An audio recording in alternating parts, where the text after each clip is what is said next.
Hello, good evening, and maybe if you're somewhere else, good morning to our LMSA and SMA colleagues and anyone who wants to watch, mentors, and everyone else. We are here for the second part and part two of our road to residency. This time we will be understanding the application, signaling, geographic preferences, and like the story said today, we're going to get down to the locations. I would like to introduce myself. My name is Dr. Lovinani. I'm one of the mentors of the Tour for Diversity. I am an emergency medicine physician, as my sign-in says, and I am currently in Nashville, Tennessee. And I will let my partner for today, Dr. Shine, introduce himself.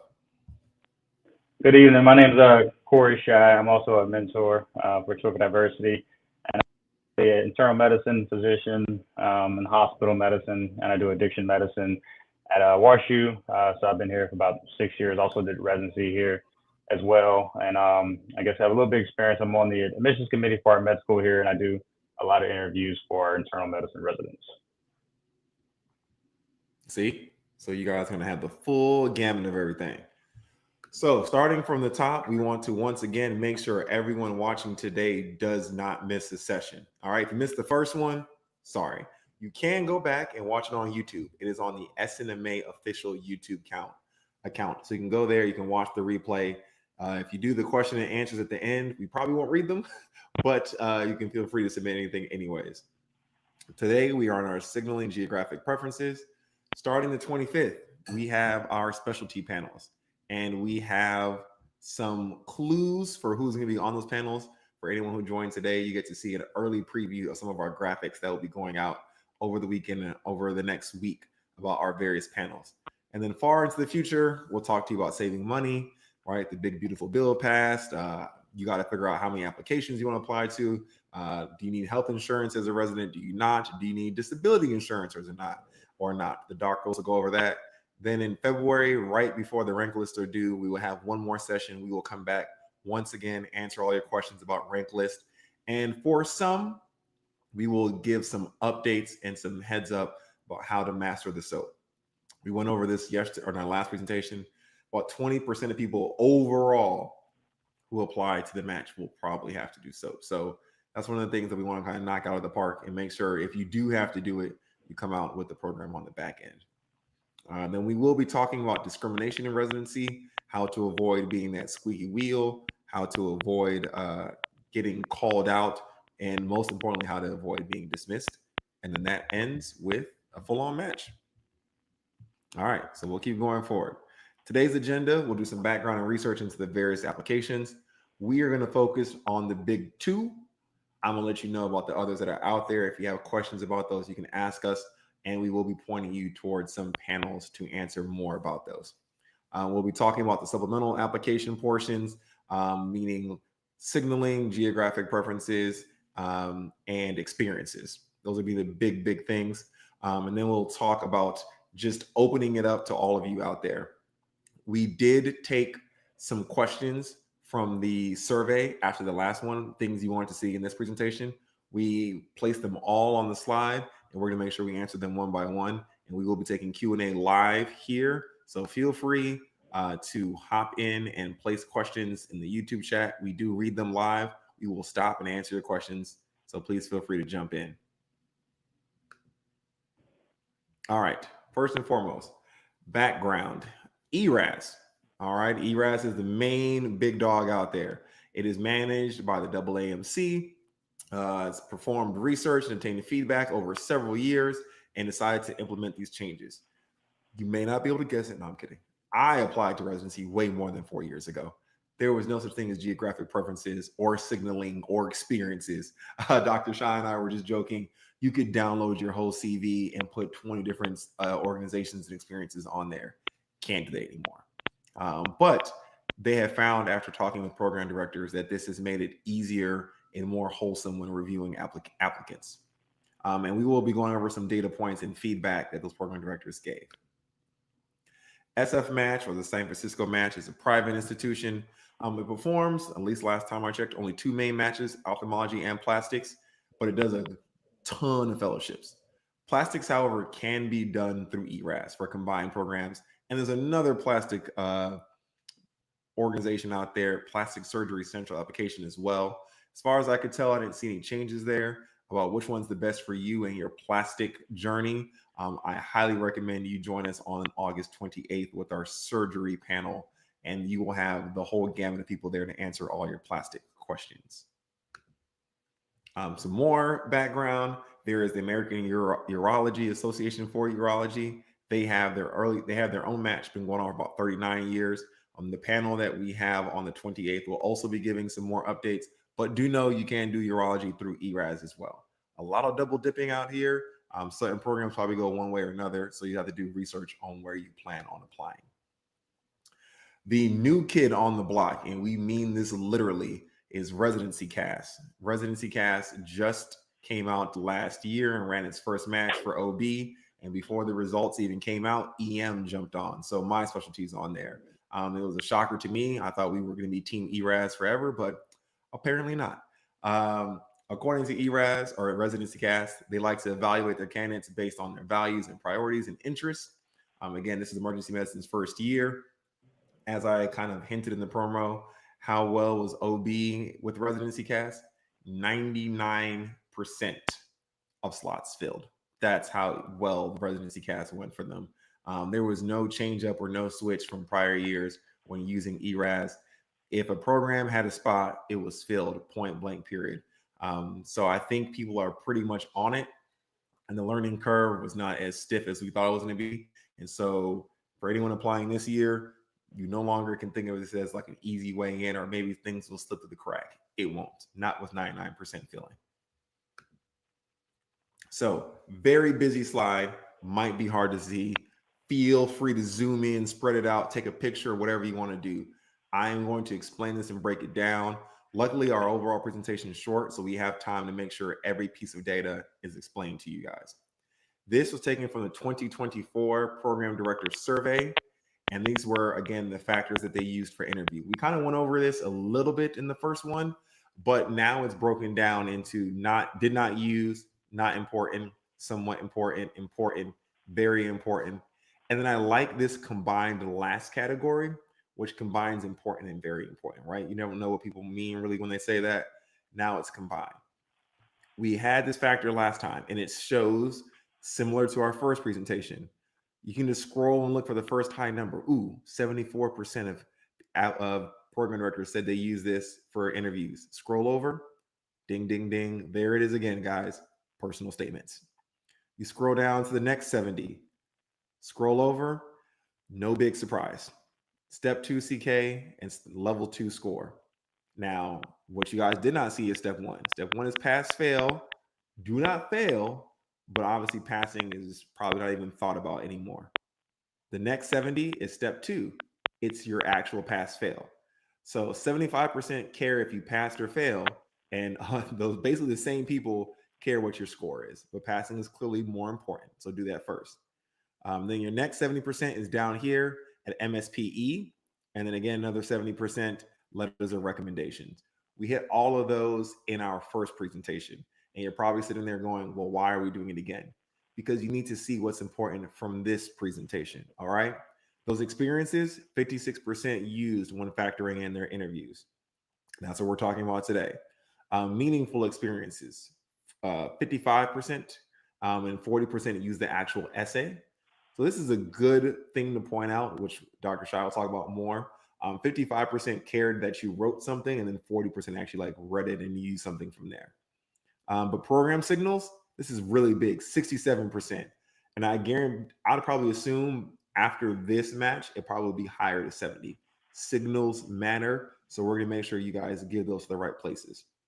Geographic preferences is only in the 50s, so not that bad. It's a new world. It's not the world I went to. DO versus MD doesn't matter, 24%. And you can probably guess which programs are snobbish enough to require those. And then obviously research is lower down at the bottom. So the main factors again, personal statement, step, letter recommendation, MSPE, do not sleep on those. But what we're going to go over today is important, and this will probably help differentiate you and the person sitting next to you. So I'm gonna kick it over to Dr. Shai and let him take it from here. Oh, actually, I feel like I lost the volume. Are people able to hear me? I can hear you, yes. Mm-hmm. Oh, I just lost the volume. I can hear you. It's needed. Hmm. What about now? Yep, I can hear you.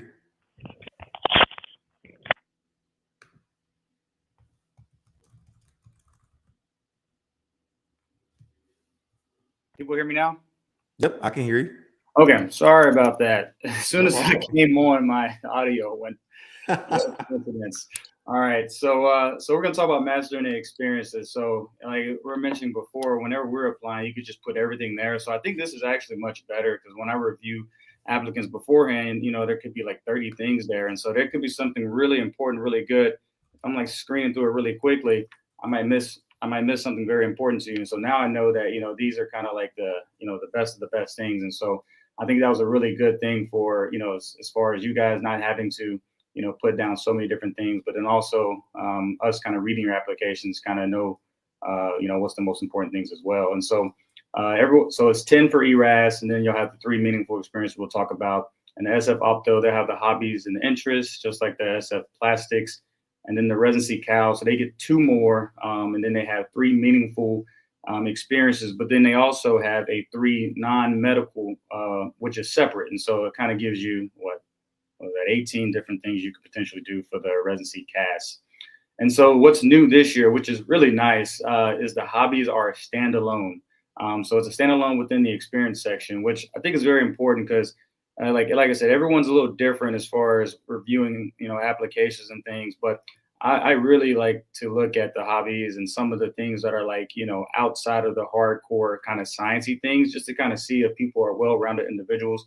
And I want to know that you're doing things kind of outside of medicine because, it's a hard, brutal, potentially brutal journey. And so I want people to make sure they have good outlets and just kind of well-rounded people because, I know you can connect with patients and whatnot. And so, but you don't have to pick and choose. I think the issue was people were like, I don't want to, waste this hobby on an experience section. So now you don't have to. So there's a separate section where you can put all your cool hobbies and things of that nature and kind of explain that and how you can connect that. Sometimes there is no connection, but if you can connect it to, how to make you a better doctor, then you're able to do that there. And then next we got, each experience the applicant provides. So, we have a descriptive information. So you want to include your position title, your organization name, the approximate start and end date, the frequency of participation, location, and setting. And so, I look at these things as well. So there's some times where it's really just a really, cool or impactful event. And maybe it was just like, one day or maybe, just a few days. But depending on what it is, but if I see like, most of your experiences are pretty short, I can just tell you're kind of clicking boxes. And so if you're having, more longitudinal things, you can really kind of show and really, convince me that, this is actually a meaningful experience because you've kind of been doing this for an extended period of time, showing some continuity there. All right, we can go to the next slide.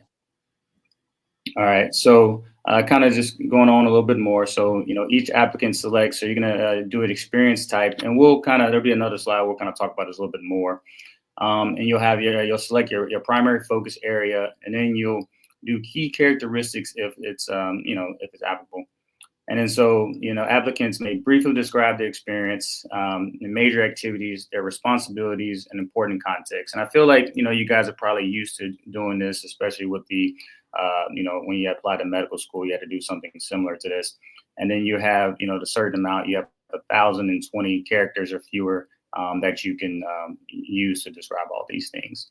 And it is important, like programs will able to, filter through the data to look for applicants who share the program's missions. And so they probably even have some even cooler stuff now with kind of AI. So they definitely are using this data to try to make sure they're selecting applicants that kind of fit their, mission values and would be a good fit.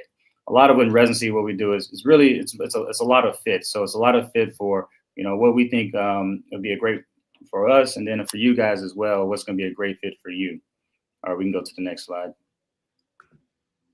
All right, so I won't, go down and, read every single thing. You guys can kind of take a look at this. And, I think most of this is, pretty self-explanatory, but let's say I'll just give an example. So let's say, you're doing, experience type, you're doing some type of research. let's say it's, clinical translational science research. Let's say you're MD, PhD or something. And then you can, go along with critical thinking and problem solving. So it kind of works like that. All right, we can go to the next slide. All right, and so let's see. So selected from the 10, so 12 for OBEM. So you'll have the selected experiences. And then this one right here is actually a little bit different. So this one will be, so I think the other one was mastering my experiences. And so this one, it's going to be meaningful experiences. And so for this right here, it could be certain things. Hold on, let me make sure actually. It's a little bit different. So the three meaningful experiences that you would select, that's where you want to expand on it a little bit more. And so for those, you're going to write, 300 character description. So you want to reflect on those experiences, explain why it's meaningful, and explain how it influenced them. So these are going to be like essentially your most important three. So it's going to be the thing like, if out of all your 10, what do you want these applications or the app, these programs to really know about you, and what experiences you really value the most? And a lot of times they can hone in on these to kind of really get a good sense of, what you have accomplished and if you're a really good fit. And just make sure when you are doing this, you want to focus on the why the experiences were meaningful and how they affected you, and, how this could, lead and help you be a better doctor, or, help you in your career goals. And I'll definitely say here too, like when you're explaining some things, unfortunately, some experiences you might have to make it meaningful. Like I joke, if you're the president or chair or LMSA or SNMA, that has to be a meaningful experience. Like if you skip over that and choose like cleaning sidewalks was your meaningful experience, you better have 300 excellent characters to tell me why cleaning sidewalks was better than that other thing. So if you write experiences and you write your experience this long, but then you don't choose it for your meaningful one, you got to really make sure those 300 characters tell the why, because that's a story in and of itself. Someone reviewing your application may see. Yeah, definitely be smart with it. You kind of know what's going to really look good for the programs, and especially if it's meaningful, definitely highlight that. You don't want to, definitely don't want to something that's really, really big. You don't want to just, slide it under the rug and make it, and someone miss it on accident. Mm-hmm. All right, we can go to the next slide. All right, so this one's a slightly different. So impactful experience. So a little bit different from meaningful experience. So for this one, this is kind of an opportunity, which is it's nice that they have this on there. So you can kind of provide information and background about life experience, not kind of captured, elsewhere. So a lot of times you think of like hardships or, things of that nature. So overcoming major challenges or obstacles. I really like this session, for med school. And for residency. So, for med school is one of the first things that kind of comes up on the application. So I like to kind of know this information up front. Kind of really tells me kind of, the person you are and what you had to, overcome to get to where you are. And so in 2023, 56% of resident applicants provided a response to this question. So, a little over half, but, if there's literally nothing, you don't have to, kind of force it. Because I can also tell when some people are just trying to force it because they don't want to leave it empty. But if you do have something, and a lot of people do, you can definitely put it here. Just kind of keep in mind, if you're writing it also in your personal statement, this might be a opportunity to, use something that might be a slightly different than what you already said in your personal statement. Maybe not, rehashing the same exact thing if it's already going to be highlighted in your personal statement. All right, we can go to the next slide. All right, and so these are just a couple of examples. So some of the things, so family background, first generation to graduate to college, financial background, low income, work support family growing up, work study to pay for college or medical school or something, anything like that. Community setting, so, food scarcity, poverty or crime, lack of access to medical care, educational experiences, so, limited educational opportunities, limited access to advisors or mentors. Some people come from, smaller schools, may not have some of these access to a lot of other things. So that'd be a good place to kind of, mention that. And then, just other general life circumstances, loss of family member, serving as a caregiver while working or in school. So like me personally, all these things like go kind of to the top of my list as far as things, because that really tells me just a lot about you and what you had to kind of overcome, and kind of despite all that still able to rise. So don't leave that out. And like we're a little bit different from like, I know some people are kind of nervous with the Supreme Court and things of that nature, but like for us, especially in the residency, it's those rules and kind of things are not as strict and screwed. And this is not even going against the law or anything. So just don't be shy about really putting these things in your application, because we really look at them. And I agree with Dr. Shy. Like, you got your personal statement, you got this.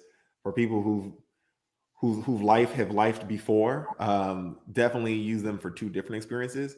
But like, if losing your grandmother really is the absolute most impactful thing ever in your life, you can touch on it here and then, because it's only a certain number of characters, and then put fully expounded on in my personal statement. But if you do that, you better fully expound on it in your personal statement. Please do not retype the same thing over and over again. That'd be terrible. So just make sure you really do that. All right. All right. What's the next one? Yeah, we can go next slide. Yeah. Okay, so this is just a direct quote from the residency cast. So this is non-medical work experiences. So I'm just going to just read it as a direct quote. So reflect any paid work experience applicants had, whether in undergrad or in medical school, especially those who support themselves or their families. Second quote, we encourage applicants to list work experiences, jobs they had prior to medical school, and even in high school if they demonstrate long-term commitment and acquisition of skills and competencies which may make them better communicators with patients, such as working in the service industries, restaurants, hotels, etc. So I remember like one person that kind of stood out to me. So he was like, right after undergrad, or we're at the high school actually. He didn't have enough money to necessarily go to college right away, and he had to kind of support himself. So he started working at like Sonic, and then he became like the manager at that Sonic store for like 2 or 3 years. And so you might have thought it was kind of like a waste of time, but like I really kind of appreciated him in that journey, being able to, work and then kind of make some money, then be able to go to college afterwards, but also became like, a manager like at 19. So it kind of told me a lot. And, there's a lot of people who had some really cool research that I would not remember anything about them, but I remember that guy working at Sonic and being a manager for 3 years. So Big, great point. And that may go to answer the question we have here in the chat. The question is, could we reuse some experiences that we had before starting medical school? For impactful experiences, 100%, right? Like, it's impactful no matter when it happened. For general experiences, if it started before medical school, it should go through medical school. You don't want to type, I worked at this soup kitchen, in high school, and I've never been back since then. You do not want to use the spot on that. But if you worked at a soup kitchen and that's where, you saw the first doctor or whatever, that can be your impactful experience. But again, you should really expand on that. Yeah, agreed. All right, next slide. Next slide. All right, so yeah, 70% in a survey in 2023 of the program directors reported that meaningful experiences responses helped get a better picture of the applicant. And I'm not a PD, but I do agree with that statement as well. And then and more than 80% of the PDs surveyed use key characteristics in primary focus areas. So it is important. So definitely spend some time on choosing carefully and writing and expanding those three meaningful experiences. The next question that popped up, where on ERAS could we add non-medical work experience? Now, we both were up and down that AAMC website. I could not see an obvious place for work experience like residency cast has. I believe what some program directors are trying to do is, if it really was that important to you, it can be one of your top 10. But if it wasn't, like, you just want to say, kind of like Rashai said, I worked at Sonic, like, all right, big whoop. I love half off slushies too, but why put that there? But if you became manager, that may bump the, tutoring that you did for one semester in med school. And so you should just use that to replace that. And then the next question before we go on, for impactful experience, can you talk about supporting family members orchestrating relief abroad during their country conflict while in med school. Going back to the earlier slide, I think that fits in right here. Other general life experiences and family background, that's 2 for 1. Would you agree, Dr. Shah? Yeah, definitely put that for sure. I will also say this is probably a Lovinani question or statement. Remember, whatever you put out there can come back. So you never know who's reading the other side of things. So especially when you're talking about international conflicts, talk about them, say how you helped in them, but you don't want to overly politicize until you kind of get in that interview. You never know what's going to happen. We're going to read this next slide, and then we'll come back to the next question in the chat. There you go, Dr. Shah. Okay, gotcha. So this is another actually direct quote also for as far as reflective statements.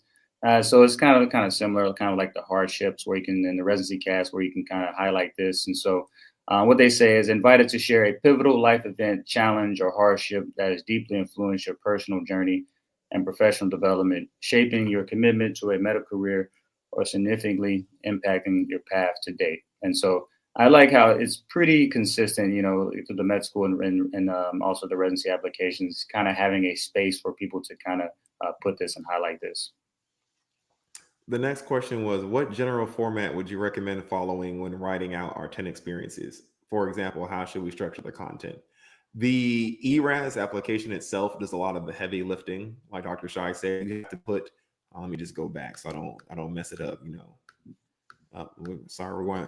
have to put the work type, you have to put the primary focus type, and you have to put the key characteristics, right? So that's a lot of the heavy lifting. The rest of the characters you use should be explaining what it is, right? If you put, president for LMSA on there, whatever chapter, that means something to us on this YouTube stream right now. It does not mean something to everyone, right? I don't know what LMSA stands for. What does a president do? Did you sit there and write, executive orders all day? Or did you have to go down to the soup kitchen and lead things like that, right? So you have to explain what it is. So for that reason, I try to recommend not using bullet points unless it's just very a bullet pointy job, like, draft minutes for meetings, send minutes via whatever. That can be bullet points. But if it's nitty gritty you want to get into, I would just write it all out. The hardest part is picking the 10, not explaining them. All right, I'm going to go back forward. Here's your next slide. Okay, cool.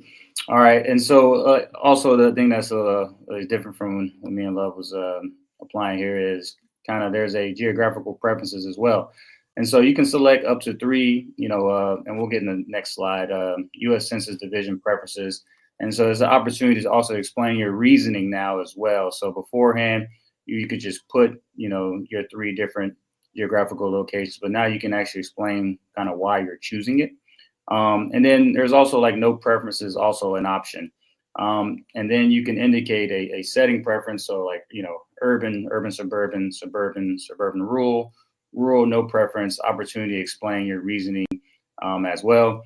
And you can, enter up to 3 hometowns as well. And so, they can be, so for me, like I kind of grew up in kind of like 3 different places. So I can put, essentially kind of, all 3 of those, locations. And I think one of the things for the geographical locations, because, before, like when I was doing residency, we had to go to all the, interviews in person. And so the screening out process was essentially, do you want to go travel, take this, flight and weekend and spend all this money on a program you really don't want to go to? And usually the case was not. And so you would just cancel the interview, or maybe you wouldn't apply. But since everything's online, the first couple of years, I mean, some of the best candidates were just kind of taking up all the interviews, and they were like, had no interest in like the area or anything like that. And so this can kind of, I feel like it kind of helps out the applicant and kind of helps out the programs as well to kind of really, kind of seeing. But like I say, if you really don't have no preference, that's cool. But like, I think one of the things may happen, because sometimes this will happen with us, is like, man, this person is like from the West Coast doing everything at the West Coast. Why do they want to come to WashU? And so sometimes, that will kind of come up. And so if there's especially you want to go because like, you know, a spouse or your family just moved there and you really want to go to the Midwest, you know, you can kind of put that, but you don't have to feel pressured. You can just put no preference as well, if that makes sense. Great question in the chat, which goes to what Dr. Sean said. What role does our hometown play in the application? What if the residency or interest is not close to your hometown? It's not about the closeness. It's about locking in to give more background to the preference, right? So if you click that you want to work in, you know, the Southeast or whatever, and your hometown is Alabama, it's like, all right, duh, that makes sense. Like that's why I want to do it. So it's really about just locking in that you have someone close by. That's kind of all it is. And like Dr. Shai said, AirTran, Spirit, and Southwest, we was locked in during interview season back in the days. You just had to be. Yeah, this is just the map of kind of those geographical locations that are out there that you can kind of pick through. So I'll just let you guys look at that. But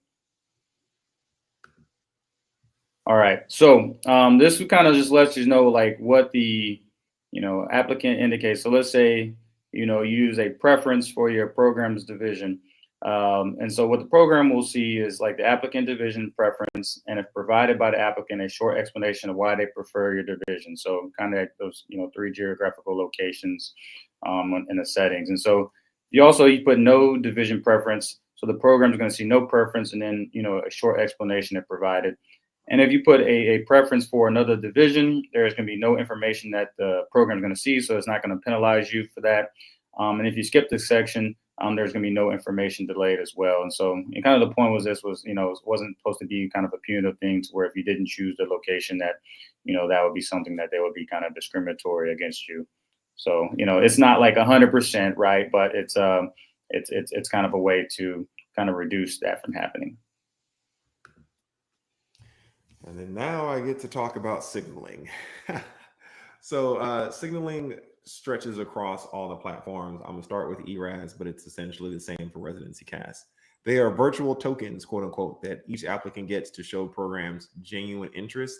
Signaling back in our day was sending that DM or that email to the program director, but now you get to do it professionally through the application. Only participating programs in select specialties can get signals. When we first did this, it was the vast majority. I don't know a program now that doesn't participate in signaling. Like everybody does it. Maybe I would say 99% just for that one program that may be out there that doesn't do it. But yeah. And this is separate from geographic preference. So you can signal a program. This happens a lot. I hear it all the time. I have friends at Harvard and like UCLA, and they'll be like, yeah, their geographic preference was non-displayed, but we got a signal. And so which is like, okay, you want to be way out here in California. Why? So just throwing that out there. And signaling is supposed to only be used in the interview process. It's not supposed to be used for rank. We put allegedly out here because human beings gonna human being, but this was only supposed to, by the WMC, intended to get you into the interview process, not where it should go on your rank list. So they are not supposed to go, well, they gave us a gold signal, so they have to be number 10, and then they gave us silver, so they should be 11. Just throwing that out there. Signals cannot be sent to a program track, but they go to the whole institution for a specialty. So just, you know, if you may go across multiple places or something like that, you get to send it to just one place. Applicants are advised to use signals to provide insight into what they're looking for. And obviously, like we pointed out earlier, and for a lot of people, this is true. We speak to a lot of program directors. Sending a signal will result in a higher probability interview invitation for all specialties. So what it comes out is signalers experience higher interview rates. So there's no reason not to use them. Use all of them, every last one. Non-signalers still received interviews, but at a lower rate. And again, at this point, I don't know why you wouldn't use it. Again, signalers have substantially higher interview rates, and they come out of the interview looking better. Non-signalers, in contrast, see almost no new interviews, so be careful. Gold signals boost interview rates the most, followed by silver, and we'll go over about which ones have both. I'm sorry that there's multiple out there. And non-signalers have close to zero interview rates, so closer to zero. So again, use it. I don't know why you would not use it. All right, slide's hard to see. I had to cut it to make it both. My apologies, but I didn't want anyone in the chat being like, where's my specialty? So on the left, you will see anesthesia through pediatrics. And then on the right, just to make sure the whole thing, you'll see neurology through urology. So pediatrics does show up twice. This is so you know how many signals you get as of today. So again, if you're out there making that list in your head of where you want to apply to, these are the number of signals you get. In my opinion, this is a reverse kind of obviousness. The lower the signal number, the less that specialty cares about signals in general. So case in point, I'm very close with a certain pediatrician. And I'm like, hey, why does pediatrics only have 5 signals? And the response I got back is, we don't care. We know that when you're applying to pediatrics, you're going to apply to more than 5 programs. And we don't hold ourselves to that kind of like high of elevation that if we're not in the top 5, you probably hate us, right? However, orthopedic surgery, people apply to all of them, right? People who want to go into ortho routinely spam. So they said, we gave you 30. If we're in your 30, then you must like us. And if we're not in your 30 and we didn't get a signal, then we know that you have 30 other programs ahead of us, and we're probably not going to waste our time on an interview. So this is why the programs with higher numbers really, really do lean on these signals to know, as one of the great philosophers said in our time, who's phony, who's fake. And that's the type of people we don't like. I won't finish it in full. You will see here for Dr. Shai's fancy internal medicine, they'll give you 3 gold and 12 silver. Again, they understand that you're probably going to apply a lot of places. And if you got one of those 3 golds, you must really like them. Diagnostic radiology, 6 gold. And woo, baby, dermatology, you'll have 28 total, 3 gold and 25 silver. Wild, just wild. But you guys can see the numbers here. Take a screenshot. Urology has 30. This is important to know when it comes to submitting your application. All right, so similar to geographic preference. If you signal a program, that program, when they get your application, says signaled, like a little badge. I don't know what it looks like, but it's a badge. If it's a 2-tier program, the badge will either be gold or silver. If you don't signal the program, they see nothing. They just get your application. And if you skip the program signaling section, they'll just get your application. Please, hello, God, no one skip the signaling section. I just want to continue to reemphasize that. Do not skip this section. All right. Signaling for residency casts, very, very similar. OBGYN, up to 3 programs is high interest. Those are the golds. And up to 15 programs as preferred interest, aka silvers. So you still get 18. That's still a lot. Again, OB had a 99% match rate. Those 18 you got to be locked in with. EM. EM has 5 signals, all of equal weight. I don't know if this number is going to change. I don't lie on these. EM, I don't think we're as down bad as we were 2-3 years ago, where like the soap was ridiculous. But 10 years ago, 15 years ago, we probably would have had signal numbers closer to OB, or maybe even like a little below ortho. The one thing I do like that EM said specifically on their application site that I did not see anywhere else: do not signal your home program. Do not signal your away rotations. If it didn't come across that you want to be there already, then don't waste a little badge on us, right? Those are places you should be able to walk up to someone and say, I want to be here. You shouldn't have to race the badge. There's a question in the chat: single tier versus double tier programs. Those are the like gold, silver tiers. That's what I meant by that slide. If that's what you're asking in the chat. Like, do you get a silver or do you get a gold? You can't double up. So you can't gold one program and silver them as well. It's one or the other. All right. Again, hard to see, but we want to make sure that we brought y'all the new, everything that's out there, the full applications. So now there are some specialty specific questions new to my ERAS. Residents applying into anesthesiology, neurological surgery, which I call neurosurgery, and plastic surgery integrated will be required to provide responses to a specialty specific question before sending applications to program in these specialties. I'm not sure what a specialty specific question is. Like, if you're applying to anesthesia, what's your favorite drug for induction? I'm not sure. This is the first year, but be careful for those. Applicants who save programs in the specialty with questions will be reminded that they will need to answer specialty specific questions before applying to those programs. So like if you fill out the application, but you don't hit send, but it's saved, they'll still remind you got to do this.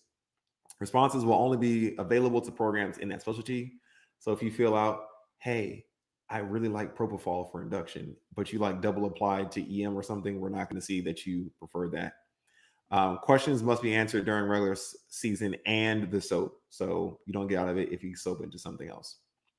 As far as the education area, new to ERAS, applicants can include training beyond ACGME accredited programs.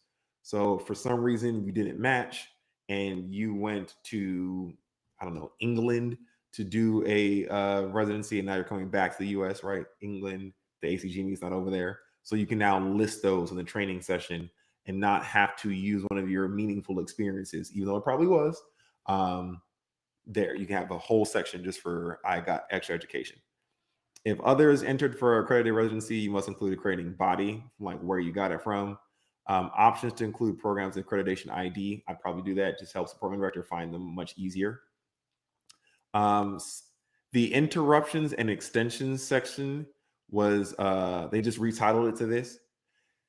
So a lot of people obviously either fail, have timeout, get separated, get sick, and have an interruption or extension somewhere in their journey through medicine. That will be put in your MSPE usually, but this will be another section you can probably highlight it. Again, this is new, and I don't have access to my ERAS app, and all my mentees are going through it right now, so I don't have any firsthand experience. But I don't know if this has as many characters as the impactful experience that Dr. Schott went over.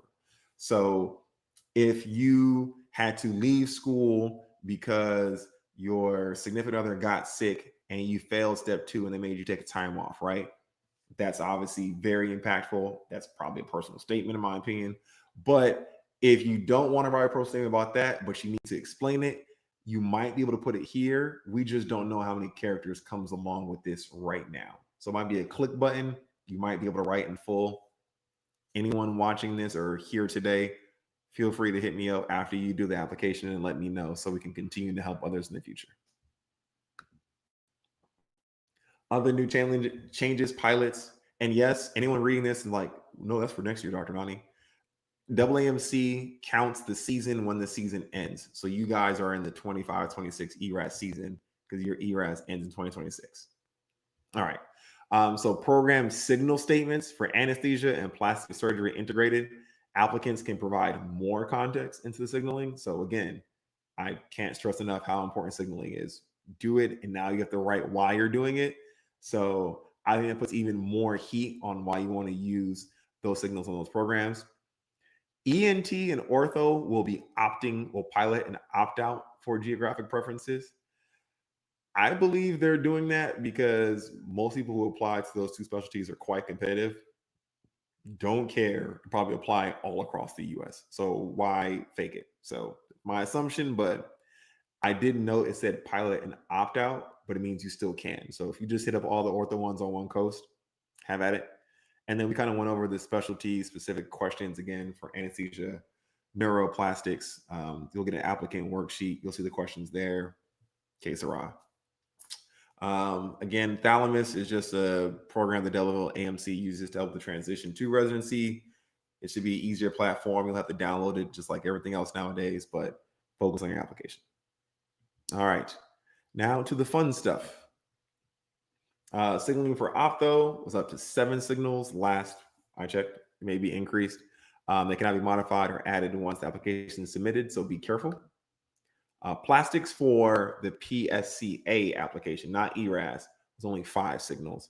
And this is all the research they listed out. And they were very verbose on their website why they believe it should be 5. And now, as you can see, the other plastics had way more with ERAS. But there you have it. Again, we wanted to put out here what is told to program directors and programs, and we want to show it to you guys. So hopefully it takes away some anxiety, but who knows? When it comes to geographic preferences, asking applicants their preference when they did not provide a response is prohibited, right? So you can't click nothing and then during the interview, they turn around and ask you a question. Asking applicants that they indicated a preference for another division is prohibited. asking the applicant their division preference when it was not indicated, prohibited. Using geographic preference when creating or finalizing the program's rank list or the preference list created during SOAP, prohibited. I don't know how they know the last one because you can't report that they use that. But maybe there's a whistleblower on the inside and this can take down a program. So prohibited. And basically all the same thing for signals. Disclosing the identity of an applicant who has sent your program a signal is prohibited. Asking the applicant to which programs they sent signals prohibited, right? So if the program you're interviewing at got one, like, who else did you signal? That's wrong. Asking applicants why they chose not to signal your program, prohibited. And using signals for rank, prohibited. So again, these are supposed to be non-punitive, but it's supposed to just be you waving your hand saying, we really like your program, please select me. Last but not least, busy slide, but the part I want you to pay attention to is at the top. This wasn't around when myself and Dr. Shai applied to residency. It's called the Residency Explorer tool. Again, this is a tool that's going to use lots of generalizations, but it's going to help you determine how competitive you are for a specialty and a specific program. According to the website, you can go, you can log in. It has data from everyone, everywhere. You can assess your competitiveness, find programs that align with your needs, explore verified data, get program-specific insights, and then even more changes. And you can see all the ones that happened just this summer. This is not the end-all be-all. There are so many stories out there. If I had one interview in ortho and I passed step one by 2 points or whatever, and now I'm the chief of ortho at this hospital. Those stories exist, and we're not saying they don't exist. But this will give you some context on how hard it is to get that story. Steph Curry shot the most 3-pointers ever in the NBA. It exists, but I don't think you and I can pick up a ball right now and do it as well. So someone wants to know, what's the final verdict? Should we still indicate a geographic preference just to be safe, even if we don't have one? If you don't have one, don't do it. There's one thing I learned about this application: don't lie, don't fake. People can tell it. If you don't have a geographic preference, just opt out. Signaling, I think, tells the major story over geographic preference. The people who are using geographic preferences are, my husband and children live here. If I don't live here, I'm not doing this specialty at all. I will go sell snake oil. That's most people who want to do it. You're diehard for New York, New Jersey only. But if you don't mind moving to California from the East Coast, then I wouldn't use it. All right. So no question left behind. Thank you to those who filled out our survey from the first session. We promised we would answer all the questions that you still had afterwards in this session. So both myself and Dr. Shai will jump in about anything they want to do, especially on this first one, because he's actually on the rotation with you. So the first question we got was more about how to stand out and utilize sub-Is on the road to residency. I'll start, then I can give to you, Dr. Shai. You should not go on a sub-I and not leave with a letter of recommendation. That should be your number one goal. I don't know why else you're going there if you don't want a letter and you don't want to expand your knowledge on that specialty. Number two, the way to stand out is to be unforgettable. Sometimes it's the color people wear. When it comes to residencies and sub-Is, it's about your knowledge and about being around. You never want anyone to say this sentence about you. Hey, where's so-and-so? I have a cool case. You probably already missed it. The other student who didn't leave to go get that extra water break sucked up your cool case, or the hungry intern took it. You should be around at all times. You should be plastered on the wall. Everyone should have your cell phone number for any procedure. And you want to work hard. You want to show them this is what you're going to get as an intern. One thing I probably did on one sub-I, I wish I didn't do, I went on the sub-I acting like a fourth year. We don't want to know what type of fourth year you are. We want to know what you're going to be as an intern. Dr. Shai? Oh, you're on mute. 2025, it still happens. All right. So, what you mentioned also about the letter recommendation, I think even just kind of upfront. I mean, a lot of times they, might assume, but I think it's still kind of upfront, asking for expectations, and then, letting them know, like, my goal out of this is to hopefully get a strong, make sure you use the word strong, letter recommendation. And then, you can always ask them, is there certain things you're like looking for, expectations that, might help me get a strong one? And that way, I think having expectations and then knowing what to do and meet those is very helpful, because sometimes you just kind of out there, you feel like, okay, I think I'm doing good, but I don't really know. And depending on the program, and sometimes they might have like structured feedback sections, some of them might not. And so just kind of getting that feedback, and then the expectations, I think, is very important, because that could really kind of set you up for success. And then everything else, just be early, stay late, all that kind of stuff. It should be a nice hard month, but it's an investment. And so I would kind of definitely put your best foot forward on this one. Thank you. The next question we got is, what needs to be included in the CV? All right, I am going to pop this bubble right now. This is a dirty secret no one wants you to know. You don't need a CV when applying to residency. CVs during your fourth year are used for two things, in my opinion, and two things only. One, helping you chronologically order all of your different experiences. So when you go to your application, you can put them in. And two, giving it to a mentor or someone who's writing a letter for you. They want to know about you. And they're like, hey, yeah, send me your CV. I'll write that letter, right? That's basically all you do it for. When we were applying, you could basically scan your CV almost, or like copy and paste everything into ERAS. Now you have to pick your 10, so it's not that useful. But what should go into your CV for a mentor like myself, who writes a lot of applications? Obviously, your name, because I may call you by a nickname or something like that. Your school, your email, your phone number, your education should be in there. Where you've been in the past, all of your experiences in medical school. When it comes to your CV, don't limit it, but also make sure you include those things and what that means. I don't know every acronym at the med school. I don't know every position. Make sure you fill that in for me. And then, of course, tie it off with hobbies, and make sure there's, someone can read this CV from top to bottom and know who you are. Anything else you'd like to add, Dr. Shai? Nope, that's it. Great question. There's a question in the chat we see, but we're going to go through these 7 real quick. I'll let you start this one off first, Dr. Shai. Should there be separate personal statements if your specialty of choice requires a prelim/transitional year? Yes, I'm just trying to think, and you can, add in if I'm saying this wrong, but I know, because for a lot of times for internal medicine, I'll get a, we have a lot of people who do prelim or transitional years, like radiology, derm, et cetera, et cetera. And so usually I'm reading their personal statement for their final destination. So not their prelim. And so I'm reading, why they want to be a radiologist and all the other things like that. And so, you don't have to say why you want to do a prelim year in internal medicine. You're doing it because you have to. So, that's kind of my understanding of that question. And so it's just now if you're doing two separate, actual categorical things, that's different. But for the prelim and transitional year, from my knowledge, you don't need to have a separate personal statement for that. Yeah, I'd agree. I think you can use the one, especially if you're applying like to combine that, like start you at the prelim at that place. You can do it, but the prelim may be halfway across the country. It's a prelim program, so they kind of know that this 1 year.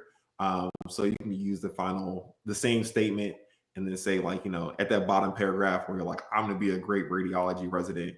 And then you can put, but I need this internal prelim program, if you want to change it up at all. But I would not dig deep into something else. Number 4, what is considered a blemish? Do I talk about how my last preclinical course wasn't a high pass after a streak of high passes? A blemish is something that makes me go, huh? Not, okay, there were 12 rotations and they high passed 11 of them. That's completely fine to me. A blemish is not passing a step, failing, getting kicked out. Some specialties, and I think this is kind of ties to number 6, may want to know why you scored low on step 2, may consider that blemish. But those snobby specialties who consider that probably won't even read that far. So you probably don't need to explain it anywhere. And then bad letters of recommendation, bad MSPE, those what I would call blemishes. And then for the sake of time, I think we knocked signals out the park already. I think we knocked activities out of the park already. And then how to address my low step 2 score. Again, it's really dependent on the specialty. If you're going into not beating up on ortho, into ortho, and you pass step 2 by 1 point, you don't want to make excuses, but you just want to show that's one score in a continuum of academic excellence, right? Hey, I passed up 2 by 1 point, but I have a high pass streak of 11 out of 12. I'm number one in my class at my med school. I got all of these awards. I actually solved bone cancer. You just don't know it yet, right? Like that's how you address the low step 2 score, not just saying it was really tough and it was rainy and I actually had seasonal affectiveness disorder and I didn't realize it till it was too late. Like that's important, but then I need something to show me that you have the academic prowess elsewhere. All right, 2 big questions and then we'll wrap up in a bit. If our sub-I starts the beginning of September or later, should we still be asking for letters since ERAS apps are due 3rd week of September? Excellent question. In my opinion, you should always be working for a letter, even if it's then. And I would still tell that person, yes, I would like a letter, because it still reminds them that, hey, you know what? They're working for this. Let me keep tabs on them whether I want them. You can always add on to your application if you need to, and you don't know where you're going to add on to later, right? You may get to October and you haven't got the number of interviews you want. You may add on some more, and you may want to add that application sub-I letter in now when you didn't have it before. So in my opinion, yes, but we'll ask Dr. Shai. Yeah, and I'll say, the letter is, you could probably add it, but so I'll give an example of last year. There was a guy who did a sub-I, and it was kind of past the application deadline, but he was amazing, and he came to me and said he really wants to go. And so most sub-Is will have some type of evaluation thing, kind of ask the attendings who are seeing them, ask like how did they do, etc. And so for me, I was like, this is one of the best med students that I have had in my like 6 years of being an attending. They're like, oh, wow, that is amazing to know, and so, that I'm sure that probably got him, as long as he didn't have any felonies on his application. So I don't know any of that stuff, but as long as he didn't have, I'm pretty sure he got an interview, if he wasn't already before, based on that comment. Cause I mean, that says a lot. And so even if there's not I didn't write a letter recommendation for him, but, me saying that he was, one of the best I've ever worked with would be considered a very strong letter recommendation. I like that. The next question we got, did you recommend against using a signal at a hospital we did away and express interest in? In EM, the answer is clearly yes. You don't do that. You're giving away a signal, use it somewhere else. In my opinion, for the low signal places, I would probably give that same advice. But I would make sure everybody from the program director to the janitor knows that that's like one of your top 5 spots. And I would ask them explicitly. I've had some programs say, look, I'm not lying to you. We filter by signaling. So if you don't, you're not getting through the net. So I would ask straight up and not assume. But if you're there, most people will know what you're into. Dr. Shai? Yeah. I think the main thing is you don't want to, if there's the programs who like literally filter out by screening. So even if they know you, but it's just an automatic system, you wouldn't want to like be left through the cracks on that end. So I would just, just try to find a way, just kind of be honest with you, because you can just say, hey, there's like some programs like EM, they tell you if you're doing away rotation to not signal. So I just want to make sure that, I'm doing the right thing. And so I would just kind of be upfront and just ask them if there's any clarification. But if they're going to be in your if you didn't have like another program to put anyways, and it's like it's fine probably just to put it. But overall, I'll probably say the same advice as love. With the low volume ones, you probably don't need to. Yeah. But in the 30, you probably should, especially like ortho or something. All right. It should work this time, guys. I promise. All right. We are asking you to do another survey. The last one was short. We got questions like that. Please help us help you. Similar to how we just knocked out 7 new questions straight from people that we didn't answer last time, we are going to take that same box of unanswered questions, especially specialty specific ones, and we will be sending them to all of the moderators for those panels to make sure those questions are already out there. So your orthos, your surgeries, your peds, whatever you want to know, we are going to get those directly to the people. I am going to once again attempt to copy and paste this into the chat, but the link is super long. So hopefully the QR code works. Somebody last time said you can screenshot the QR code and then you can click on it later. And of course, the link is too long, and so I can't post it on the YouTube forum. So my apologies, but the QR code should work. We tested it. All right, the chat's not blowing up like last time where it didn't work. So I'm assuming we are good. And I'm picking up my phone just to make sure I'm not getting requests to open up the link like last time. All right, y'all. So help me keep my job, even though I'm not getting paid for this. Fill out the survey. All right. Now to wrap up, because we're not going to go an hour and 15 minutes like we did last time. I'm going to leave this up here for 5 more seconds. 4, 3, 2, 1. Thank you guys for doing the survey. Question and answers. We're still going to leave that. We're still going to answer questions in the next couple of minutes, so put them in the chat. But I'm going to show what everyone came for. Thank you. You guys get the preview again of our panels. Here are all of the times. Bing, bang, boom. Oh, the link did come through. Thank you. I didn't know if it worked or not. It says failed to post, but thank you for whoever posted that. Link works. Yay. These are all the different panels. We worked hard. Now, graphics are coming soon, but we do have a couple to share with you guys today. Some panels are going to have a lot of people on them. Some panels have a little people on them. But I am telling you, we vetted all of them, and they're heavy hitters. When I tell y'all, I joked with someone today, they literally assembled the Avengers to make their panel because I'm like, wow. So here's a couple of previews. Preview number 1, pediatrics. Again, if anyone goes to pediatrics, you will see there's someone else with the last name of Nani. Please remind that person that they are the smarter, more beautiful, and all around better Anani than myself. But you can just remind them of that constantly because it's true. And you can put that in the chat, just spam it like at the end or the beginning, whichever one you want. But again, assistant program directors, associate program directors, CMOs, assistant program directors, instructors at Harvard, fellowship program directors. I mean, this is for peds, y'all. And I mean, we got everybody. So come through, ask your questions. Another panel preview. We're not doing all 11. I was allowed to give y'all 3 before we can post it. So here's number 2, internal medicine. Even though Dr. Shah is internal medicine, he did not want to assemble here, but we have one of our mentee mentors, Dr. Sierra Sears.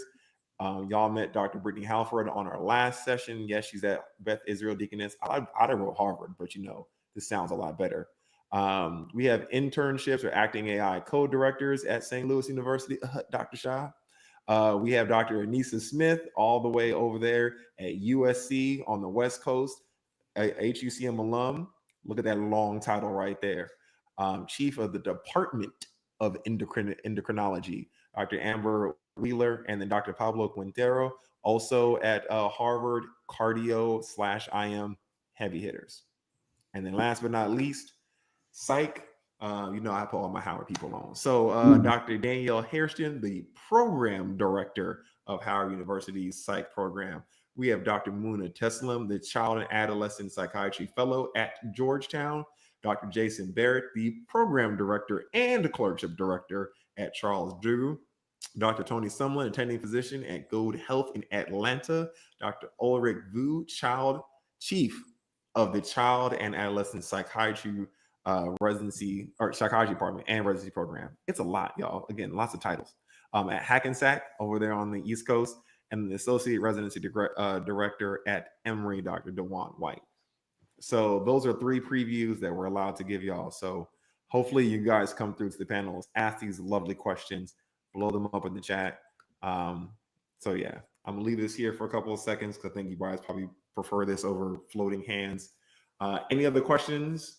You guys can type in the chat. We'll set a 1-minute timer.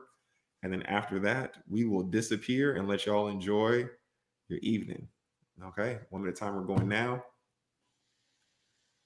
I'm trying to think if there's anything else. If you missed the last session, it went really well. Hopefully everyone worked on those personal statements. Hopefully everyone's already asking for those letter recommendations. And hopefully some people have already went out there and bought their ring lights, right? So this is no shade, but I'm gonna show you the difference between everybody, right? My camera, ring lit. I am also darker skin and I'm at the house where it's dark, right? Dr. Shy, we do not blame him for not having his ring light because he is at work. So, the work lighting is the work lighting, but you can see the difference in camera quality, right? Now imagine this on an actual interview day. All right. Great question in the chat. How do we register for these? You don't have to. You just show up. All of the Zoom links will be provided on the SNMA, LMSA, and Tour for Diversity's link trees. All of those link trees will be in the bios of their IG, of their Twitter. Sorry, that's the time we're saying the 1 minute's up, but not on the Facebook page. So whenever these get posted, wherever you see them posted, just go there and access them. If you do not have social media in today's day and age, I completely understand that. There you go. You can email me there. I don't know why my stuff's not going through. love@tourfordiversity.org. You send me an email. You can go on LinkedIn. I answer my LinkedIn. My name is Lavanani. I should point this way or this way. There we go. My name is Lavanani. Hit me up on LinkedIn and I will reply to you the Zoom link to join your session. I have all of them at my fingertips. But again, the link tree on the IG and the Twitter accounts for SNMA, LMSA, and Tour for Diversity will have these starting next week. So don't click these tomorrow and be like, Dr. Nani said they'd be there. They're not there quite yet, but they will be there soon. How do you start a conversation with program directors at AMEC and make a good impression? Ooh, great question. So program directors are often at panels, but not the table. Some of them are. The best good impression is walking up and talking to them and take something, right? They all bring all these little goodies. They do not want to fly back with the goodies. Take a goodie and then try to make a lasting impression of some sort, whether it's a connection via name, a connection via someone who went there, a connection via the state.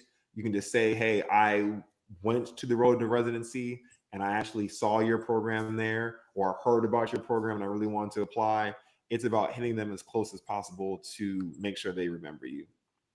Also, remember that there are other places to meet people. No problem, Sandy.